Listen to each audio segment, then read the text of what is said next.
नमस्कार, आप देख रहे हैं आज तक। मैं हूं गौरव सावंत। प्रधानमंत्री नरेंद्र मोदी इस समय डेनमार्क में है, कोपेनहेगन में। डेनमार्क की प्रधानमंत्री ने प्रधानमंत्री नरेंद्र मोदी का एयरपोर्ट आकर स्वागत किया। यह बहुत ही महत्वपूर्ण पड़ाव है प्रधानमंत्री नरेंद्र मोदी की यात्रा का। डेनमार्क में भारतीय समय के मुताबिक 2 बजे कोपेनहेगन पर वो उतरे। उनकी अगवानी खुद डेनमार्क की प्रधानमंत्री मेटे फ्रेडरिक्सन ने की और अब से थोड़ी ही देर में साझा संबोधन होगा प्रधानमंत्री नरेंद्र मोदी का और डेनमार्क की प्रधानमंत्री मेटे फ्रेडरिक्सन का। भारतीय समुदाय से भी मिलेंगे प्रधानमंत्री नरेंद्र मोदी। भारत और डेनमार्क के बीच द्विपक्षीय वार्ता भी हुई है और बहुत महत्वपूर्ण है ये वार्ता। इसके अलावा दूसरे नॉर्डिक शिखर सम्मेलन में भी प्रधानमंत्री भाग लेंगे। इसमें आइसलैंड, फिनलैंड, स्वीडन और नॉर्वे के प्रधानमंत्री भी शामिल होंगे। नॉर्डिक देशों के साथ भारत की बहुत महत्वपूर्ण साझेदारी इस समय चल भी रही है, चाहे वो जल जीवन मिशन की हम बात करें या फिर डिजिटल इंडिया की। ये केवल निवेश की बात नहीं, ये बात और भी महत्वपूर्ण है पर्यावरण को लेकर। और भारत और डेनमार्क, अगर दोनों देशों की बात की जाए तो भारत और Denmark bilateral green strategic partners हैं, यानी पूरी पृथ्वी को, पर्यावरण को किस तरह से और सुधारा जा सकता है। आपको याद होगा, अगर हम डेनमार्क की बात करें तो बहुत जबरदस्त निवेश न केवल डेनमार्क ने बल्कि नॉर्डिक देशों ने, जिसमें आइसलैंड, फिनलैंड, स्वीडन और नॉर्वे शामिल है, उन्होंने किया है। ये जो तस्वीर आप देख रही हैं, एक तरफ प्रधानमंत्री नरेंद्र मोदी का भव्य स्वागत, डेनमार्क की प्रधानमंत्री मेटे फ्रेडरिक्सन, ये आप उनको देख रहे हैं इन तस्वीरों में, खुद पहुंची थी भारत के प्रधानमंत्री नरेंद्र मोदी का स्वागत करने के लिए। और ये दोनों देशों के बीच जो मजबूत रिश्ते हैं उसे दर्शाता है। दूसरी तस्वीर, भारतीय समुदाय के लोग जो एयरपोर्ट पर प्रधानमंत्री नरेंद्र मोदी का स्वागत करने के लिए पहुंचे थे, उनसे बात कर रहे हैं प्रधानमंत्री नरेंद्र मोदी तस्वीरों में। और तीसरी तस्वीर जो आप देख रहे हैं वो मेटे फ्रेडरिक्सन जो प्रधानमंत्री हैं डेनमार्क की, उनके घर पर किस तरह खुले आकाश के नीचे बाग में एक नदी के किनारे प्रधानमंत्री नरेंद्र मोदी और डेनमार्क की जो प्रधानमंत्री हैं वो आपस में बात कर रहे हैं। ये बातचीत पर्यावरण की दृष्टि से बहुत महत्वपूर्ण है। भारत और डेनमार्क सितंबर 2020 से लेकर एक ग्रीन स्ट्रेटेजिक पार्टनरशिप दोनों देशों के बीच चल भी रही है और इसमें ये जो साझा प्लान है पर्यावरण को लेकर, इसके बकायदा रोड मैप है कि 5 साल में क्या क्या दोनों देश हासिल करेंगे, न केवल अपने देशों में बल्कि विश्व के लिए। इसके अलावा डेनमार्क की करीब 200 कंपनियां हैं जिन्होंने इस समय भारत में निवेश किया हुआ है, चाहे वो मेक इन इंडिया प्रोजेक्ट हो, चाहे डिजिटल इंडिया हो या फिर बहुत महत्वपूर्ण जल जीवन मिशन और हर घर जल। इस मिशन में डेनमार्क और भारत नदियों की सफाई को लेकर, पर्यावरण को लेकर, पेड़ लगाने को लेकर, ऐसे कई मिशन है जिसमें दोनों देश एक साथ है। और हम आपको सीधे लिए चलते हैं कोपेनहेगन। मेरी सहयोगी अंजना ओम कश्यप हमारे साथ जुड़ रही हैं। और अंजना, बेहद महत्वपूर्ण पड़ाव भारत के लिए भी, डेनमार्क के लिए भी, और उनकी प्रधानमंत्री नरेंद्र मोदी को लेने आई मेटे फ्रेडरिक्सन, ये दोनों देशों के संबंधों को एक तरह से दर्शाता भी है। अंजना, बिल्कुल, और दोनों देशों के रिश्तों को लेकर इरादे भी दर्शाता है। ये साफ था जब प्रधानमंत्री यहाँ की मेटे फ्रेडरिक्सन खुद गई एयरपोर्ट प्रधानमंत्री नरेंद्र मोदी को रिसीव करने के लिए। हम लोग इस वक्त उसी कासल में मौजूद हैं जिसकी तस्वीरें आप देख रहे हैं। बाहर घूमते हुए आपको दोनों प्रधानमंत्री दिख रहे हैं। यहीं पर कुछ देर में ब्रीफिंग होने वाली है दोनों प्रधानमंत्रियों की तरफ से। और चूंकि हम कासल में मौजूद हैं तो अपने दर्शकों को भी जरा दिखा देते हैं। हम इस वक्त मौजूद है प्रधानमंत्री जो है डेनमार्क की मेटे फ्रेडरिक्सन, उनके कासल में। ये देखिए, ये नजारा आपको हम दिखा देते हैं एक बार फिर से। यहीं पर वो बातचीत हुई है और इसी के अलग अलग हिस्सों में प्रधानमंत्री नरेंद्र मोदी और मेटे फ्रेडरिक्सन दोनों अलग अलग जगहों पर घूमते हुए नजारा। ये जगह भी ऐसी है गौरव, ये जगह भी ऐसी है, आपको दिखा रहे हैं हम तस्वीरें। ये कासल वाला हिस्सा तो है ही, इधर से अगर दिखा दें आपको, ये चारों तरफ जंगल है इसके, और बिल्कुल जंगलों के बीच में एक ऊंची सी जगह पर ये कासल उनका बना हुआ है और यहीं पर वो रहती हैं। तो प्रधानमंत्री नरेंद्र मोदी को वो इस बारे में भी पूरा घुमा के दिखा रही थी, बता रही थी। लेकिन अब दोनों देशों के रिश्तों पर बात करते हैं और जिसका जिक्र मैं बार बार कर रही हूँ, क्योंकि मैं जब जैसे ही आई तो जो यहाँ डेनमार्क के जर्नलिस्ट थे वो बार बार पूछ रहे थे कि किम डेवी कितना क्रूशियल होगा। 1995 में पुरुलिया में हथियार गिराने का वो आरोपी है, उसके प्रत्यर्पण को लेकर विवाद हुआ दोनों देशों के बीच में। 20 साल तक कोई बायलैटरल अभी नहीं हुआ था। 2002 में अटल बिहारी वाजपेयी आए थे, उसके बाद मनमोहन सिंह जरूर आए बतौर प्रधानमंत्री, लेकिन वो यूनाइटेड नेशंस के क्लाइमेट चेंज वाली बैठक में आए थे तो बातचीत नहीं हुई। ये बायलैटरल 20 सालों के बाद दोनों देशों के बीच में हो रही है। रिश्ते कैसे बेहतर होंगे, क्या उसका रोड मैप बनेगा, ग्रीन एनर्जी को लेकर बहुत ज्यादा यहां पर दिख रहा है। क्योंकि आज हमने सीईओ डालमिया सीमेंट की भी बात की जो कि यहां पर मौजूद है। एमओयू जो साइन हो रहा है वो सब कुछ है कि ग्रीन एनर्जी, रिन्यूएबल एनर्जी, कैसे कार्बन फुटप्रिंट को कम किया जाए और बेहतरी की जाए, इन सब पर बहुत ज्यादा फोकस है। तो इसी के जरिए मुझे लगता है दोनों देशों के रिश्ते को कैसे और आगे ले जाएं। और जो एमओयूज का जिक्र बता रहे थे वो कि यहां पर भी किया जा सकता है। कुछ ही देर में वो प्रेस ब्रीफिंग होगी। हमने जर्मनी का हाई पॉइंट क्या देखा गौरव? हमने जर्मनी का हाई पॉइंट ये देखा कि दोनों देशों के बीच में रिश्ता मजबूत करना है। आपका रूस यूक्रेन पर स्वतंत्र आपकी विदेश नीति है, उसका सम्मान करना होगा और यही हुआ। ये बिल्कुल साफ है कि इस पे कोई दबाव चलेगा ही नहीं। तो ये जो स्वतंत्र विदेश नीति है उसके साथ ये तमाम यूरोप के मुल्क हैं जो भारत के साथ बेहतर रिश्ते कैसे और मजबूत करें, उन पर नए सिरे से कोशिश करते दिखाई दे रहे हैं। अच्छा, जिस रिश्ते को हम विन विन की बात करते हैं, भारत पर बहुत ज्यादा दबाव पहले विश्व ने बनाने की कोशिश की, चाहे हम अमेरिका की बात करें, चाहे यूरोप के देशों की बात करें। शुरू में उन्होंने दबाव बनाया। जब भारत ने अपनी इंडिपेंडेंट फॉरेन पॉलिसी का परचम लहराया, प्रधानमंत्री हो, विदेश मंत्री हो, लगातार उसकी बात कर रहे हैं, तो अब पश्चिमी देश भारत के पॉइंट ऑफ व्यू को स्वीकार कर रहे हैं। उन्हें यह समझ आ रहा है अंजना, क्योंकि आप लगातार चाहे जर्मनी हो चाहे डेनमार्क हो उनसे संपर्क में भी है, बात भी कर रही है वहां के राजनयिकों से। क्या वहां एप्रिसिएशन है भारत के पॉइंट ऑफ व्यू का? बिल्कुल, देखिए अब ये साफ है कि ये विरोध पस्त कर दिया हमने इन तमाम मुल्कों का। ये जो खुद तेल खरीदना और गैस भी खरीदना लेकिन भारत को ज्ञान देना, ये हमने पूरी तरह से इस विरोध को पस्त कर दिया है। हमें बताया गया है कि अब से कुछ ही देर में प्रधानमंत्री यहां पर आने वाले हैं और चूंकि उनका मूवमेंट होगा तो हमें कहा जा रहा है कि हम कैमरा थोड़ा इधर कर लें। प्रधानमंत्री नरेंद्र मोदी और मेटे फ्रेडरिक्सन कुछ ही देर में यहां पर अब प्रेस ब्रीफिंग के ला रहे हैं, लेकिन हमने विरोध पस्त कर दिया है। जैसे ही वो आएंगे हम आपको नजारा दिखाएंगे, लेकिन फिलहाल हमने विरोध पस्त कर दिया है गौरव, ये साफ है। और इसी वजह से हमने अपने स्टैंड को क्लियर किया। खुद विदेश मंत्री ने कई स्तर पर यह बात कही कि अगर अमेरिका जैसा मुल्क हमें बताता है कि कल को आप पे चीन हमला करेगा तो आपको रूस बचाने नहीं आएगा, तो हमने भी साफ कर दिया कि जो कुछ हो रहा है उस पर अपनी आंखें बंद की हुई हैं, हमको भी पता है।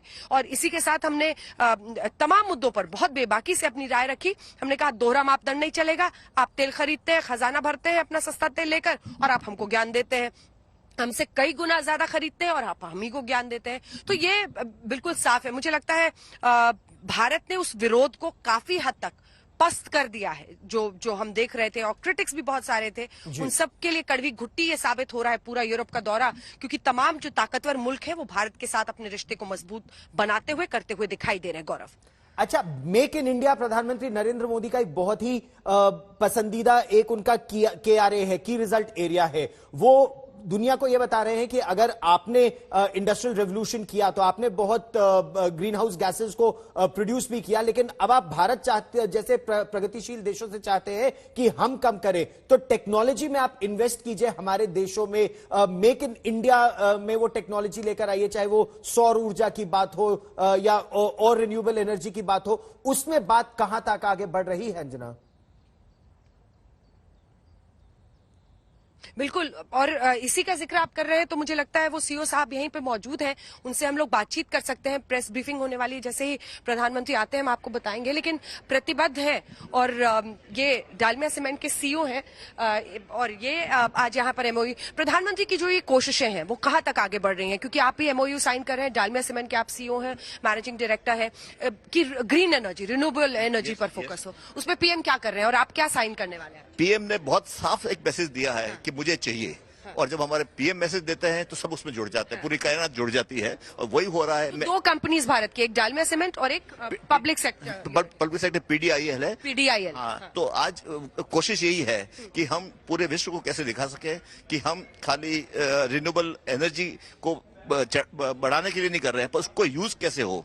तो वो यूज इंडस्ट्री में होगा, वो यूज सीमेंट सेक्टर में होगा, और वो पार्टनरशिप जो हमारी एफएल स्मिथ के साथ में होगी, तो उसमें ग्रीन एनर्जी में खाली मैं पावर जनरेशन की बात नहीं कर रहा हूँ, उसके साथ साथ में हम कोयले को हटा के हम कचरा कैसे जलाएं, हम बायोमास कैसे जलाएं, हम एम्प्लॉयमेंट कैसे बढ़ाएं इंडिया में। क्योंकि आज अगर हम बायोमास लगाएंगे, पेड़ पौधे लगाएंगे जो जिनको काट के यूज कर सकते हैं, अपने बैम्बू ट्रीज लगा सकते हैं, तो उससे भी रूरल एम्प्लॉयमेंट बहुत बढ़ेगा। तो ये प्रधानमंत्री जो एक सपना देते हैं वो साकार होता ही होता है। तो और आप यहाँ आ गए एमओयू साइन करने के लिए, आपको बधाई। तो धन्यवाद आपका हमसे बातचीत करने के लिए। तो गौरव, इस स्तर पे काम हो रहा है, दो कंपनियां यहाँ पर भारत की तरफ से हैं और उनके जरिए इस तरह के एमओयू साइन करके कार्बन फुटप्रिंट्स कैसे कम किया जाए, कैसे बेहतर स्थिति बनाई जाए। एक बार फिर से आपको बाहर लिए चलते हैं गौरव, क्योंकि कुछ ही देर में प्रधानमंत्री अब यहाँ पर आने वाले हैं और तब तक आप अपना अगला सवाल पूछ सकते हैं। जी, हम इस पर आपसे बातचीत करते रहेंगे अंजना, लेकिन इस समय मैं सीधे चल रहा हूं जोधपुर, जहां पर हिंसा के बाद गजेंद्र सिंह शेखावत का बयान आ रहा है, सुनते हैं। था और उस पथराव के कारण से बहुत सारे लोग चोटिल भी हुए। जैसा अभी माननीय जिलाध्यक्ष जी ने कहा, एक ही तरह के पत्थर जो या शायद किसी योजनाबद्ध तरीके से, और ऐसा मैं इसलिए कह पाता हूं क्योंकि अभी पिछले दिनों में जिस तरह से प्रदेश में करौली से लेकर के अन्य स्थानों पर जिस तरह की घटनाएं हुई है और जिस तरह से सुनियोजित रूप से छतों पर से पत्थर जो पहले से एकत्रित किए थे वो पत्थर बरसाए गए, ऐसा प्रतीत होता है कि इसी तरह की मंशा के साथ में तैयारी पहले भी की गई थी और जो है पथराव हुआ। रात भर पुलिस प्रशासन के साथ में बातचीत और वार्ता का दौर चला और वार्ता के बाद में ईद की नमाज शांति के साथ में हो।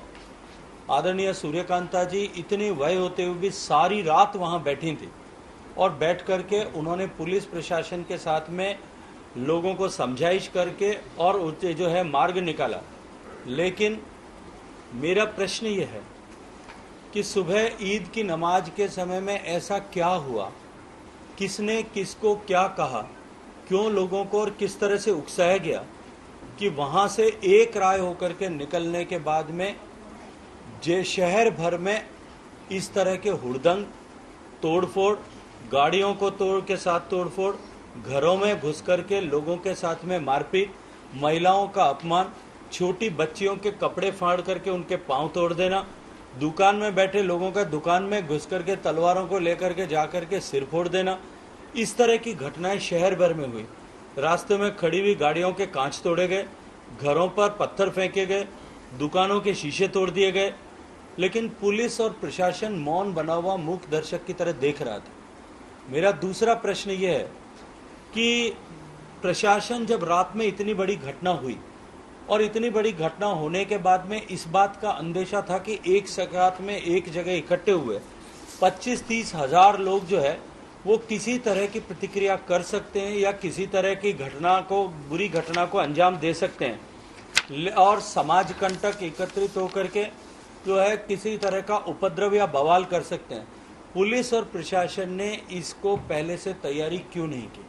यदि तैयारी थी तो क्या दबाव था कि उसके चलते पुलिस ने इस तरह की घटनाओं को रोकने के लिए पहले से जो है योजना नहीं बनाई और पुलिस जाब्ते का डिप्लॉयमेंट नहीं किया? इसके बाद में सरे राह चलते हुए गांछा बाजार के एक युवक के पीठ में मोटरसाइकिल पर पीछे चलते हुए छुरा भोंक दिया गया। वो आज ऑपरेशन करके छुरा निकाला गया है। हॉस्पिटल में पहुंचने के बाद में भी 3 घंटे बाद में उसकी सर्जरी, जब हम सब लोग हॉस्पिटल पहुंचे उसके बाद में शुरू हुई। छुरा निकाला गया, वो अपने जीवन और मृत्यु के साथ में संघर्ष कर रहा है। भगवान उसको शीघ्र स्वास्थ्य दे जो और लंबी वय दे, इसकी प्रार्थना करने के साथ साथ में मैं ये कहना चाहता हूँ कि जिस तरह का तांडव जोधपुर में हुआ है, जोधपुर में कभी इस तरह की परंपराएं नहीं रही है, लेकिन सरकार के बेजा हस्तक्षेप के कारण, दबाव के कारण से राजस्थान भर में जिस तरह का क्रम इस तरह की घटनाओं का चल रहा है, उनके चलते उसी के मार्ग पर जोधपुर भी आगे चला है। हमने जितने लोग हम यहाँ उपस्थित हैं, आदरणीय राजेंद्र जी, आदरणीय मेयर साहिबा, वनीता जी, आदरणीय सूर्यकांता जी, आदरणीय अतुल जी, सभी लोग भारतीय जनता पार्टी के आदरणीय जिलाध्यक्ष जी, जिले के पदाधिकारी, हम सब लोग कमोबेश सभी स्थानों पर गए, लोगों के साथ में समझाइश की। जब हम सोनारों का बास में पहुंचे, सोनारों का बास में जैसा मैंने उल्लेख किया कि घरों में घुस करके लोगों के साथ में अत्याचार हुआ था, उनके सिर फोड़ दिए गए थे, उनकी महिलाओं के साथ में अपमानजनक व्यवहार किया गया था, तेजाब की बोतलें फेंकी गई थी, मंदिर को क्षति पहुंचाने की कोशिश पत्थर मार मार करके की गई थी, मूर्ति को तोड़ने की कोशिश की गई थी, लोगों के घर में जाकर के तलवार से हमला किया गया था, दुकान पर बैठे हुए लोगों के साथ में मारपीट की थी। लेकिन उसके बाद में भी ऐसा सब करने वाले एक राय होकर के चौक में एकत्रित होकर के मजहब विशेष के नारे लगाते हैं, और पुलिस फिर भी खड़े होकर के उनको खदेड़ने के बजाय उनको रोक करके वहां खड़ी थी। निश्चित रूप से यह प्रश्न इस बात का खड़ा करता है कि पुलिस और प्रशासन किसी न किसी जो है अदृश्य दबाव के तहत इसमें काम कर रहा है। और मैं तो ये कहूंगा कि जब इतनी दर्दनाक स्थिति मुख्यमंत्री के गृह जिले में हो रही थी, तब मुख्यमंत्री रात को 12 बजे से लेकर के आज दिन में 3 बजे तक, जब उन्होंने एक ट्वीट करके फौरी तौर पर यह कहा कि मैं सबसे अपील करता हूं कि सब लोग शांति सौहार्द बनाए रखें, उससे पहले न तो इस तरह की कोई अपील जारी करते हैं, और 3 बजे के बाद में वो दूसरा ट्वीट करके लोगों से ये आग्रह करते हैं कि अभी मुझे कृपया, मैं व्यस्त हूं इसलिए जो है गुलदस्ते न लेकर के आए। तो अंग्रेजी में जो कहावत है कि Nero fiddled when Rome was burning, कि जब रोम जल रहा था तो नीरो बांसुरी बजा रहा था, उनका अपना शहर जल रहा था, उनके अपने शहर में दंगा चल रहा था, उनके अपने शहर में जो शहर की आत्मा, शांति, भाईचारा और सौहार्द है उसको फूका जा रहा था, और वो जन्मदिन के गुलदस्ते लेने में, जन्मदिन की खुशबू जो है शुभकामनाएं लेने में व्यस्त थे। कि निश्चित रूप से साधारण विषय नहीं है। और साथ ही साथ में आज में जब प्रशासन से हम लोगों ने चर्चा की तो प्रशासन ने कहा कि दंगा हो रहा था, और कांग्रेस पार्टी के लोग जयपुर में बैठ करके मुख्यमंत्री जी ने जो राग पिछले दिनों में आलापा है कि भारतीय जनता पार्टी और आरएसएस के लोग दंगा करते हैं। मैं पूछना चाहता हूं कि सुबह जितनी घटनाएं हुई, जो भी घटनाएं सुबह हुई, गिनती उनकी 15-20 जगह पर जिस तरह की घटनाएं हुई, क्या वहां भारतीय जनता पार्टी का एक भी कार्यकर्ता था? क्या वहां राष्ट्रीय स्वयंसेवक संघ का एक भी स्वयंसेवक उपस्थित था? केवल अनर्गल। और क्या वहां दंगा करने के लिए कोई दूसरा पक्ष पथराव कर रहा था?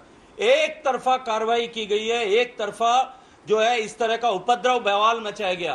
पुलिस एफआईआर लेने तक से कतरा रही थी। अभी जब प्रशासन पर दबाव पड़ा है तब जाकर के पुलिस ने एफआईआर स्वीकार करना तय किया है।